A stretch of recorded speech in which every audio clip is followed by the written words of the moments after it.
Oh my gosh, Love Tyrant is off to an astounding start. This is a really strong opening for the series as a whole, and I have pretty high hopes for it. I would probably, spoilers a bit, but I'd probably score this episode as about an 8, and that is just really solid. A lot of other episodes of animes, I always talk about the pacing in the first episode not being very solid, but this solid, just absolutely solid pacing. We have 3/4 of the harem cast already complete. 3 of the 4 girls already introduced, motivations solidly set up, all their backstory, things about them set up, personality traits set up, everything set up, and it was perfectly placed throughout the entire experience. The jokes were, for the most part, fairly good. I had a few laughs in there. It was very solid. A quick-paced joke after joke after joke, but some of them don't really hit too hard. Some of them, I feel like, just are kind of more flatline jokes that aren't really there to make you laugh, more so there it's like, oh, this is a jokey atmosphere, and to keep up the quick pace and succession of the jokes, this is fine, because you're supposed to do that in comedy. You're supposed to have a bunch of jokes in there to keep people in that frame of mind of being enjoying it and being in a laughy mood, and that's fine. It's just there's a couple jokes like the kiss note just being a death note but replace the word with kiss. I'm waiting for that to get old because I felt like it got old by the end of the first episode, so I have no idea how to deal with that for an entire season. But for the most part, great. The character designs in this very solid, just absolutely solid character designs. Even the main guy, even though he's a very generic main protagonist guy,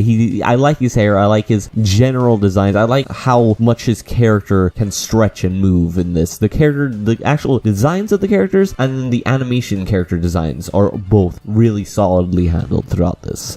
The plot of a Cupid coming down and making people fall in love. Great, that's good. That can hold a series on its own. That a guy has to help a Cupid have people fall in love. That, in of itself, is enough for an entire series. But also the fact there's this huge harem love triangle mess of the mismatch thing going on in the center of it all is really making it a lot more interesting because of the fact it's not a functional element. It's always a negative. It's always a counterproductive thing for the plot. And it's fairly clear that the main girl is going to end up with the guy by the end of the series because of the fact, well, there's no other people introduced yet that he could possibly end up with besides her, and also he's kissed her like 3 or 4 times, something like that. So we have this chaotic element over here. We have these characters who are basically good for nothing, and then we have this straight focused plot of continuously having to get people to end up in relationships with each other. It's a very clear focused route, and I'm hoping the rest of the series will put resolution to that plot line by the end of the season. I hope it is a complete story. I doubt it, but I'm hoping, especially with the fast pacing of this first episode. If it kept up at this rate and this quality throughout the entire run of it, it would probably be an 8 out of 10 series, maybe even a 9. Probably not, probably an 8, but an 8 out of 10 is nothing to scoff at. That's in the higher end. It's 2 away from being one of the greatest shows of all time. So like, the main girl's character design, love it, absolutely fantastic, bruh.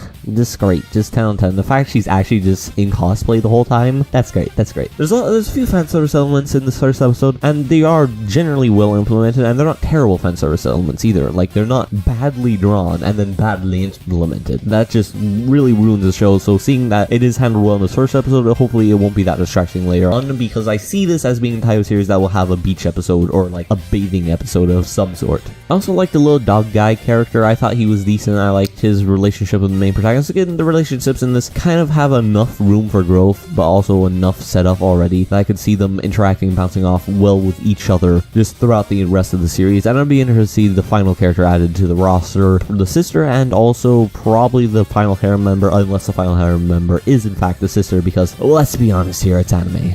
If I had to describe the series, I'd say it's colorful and has a lot of punch to it. Rapid fire jokes at a fast pace, and that's just fantastic. Let's see if it can hold up for the rest of the season.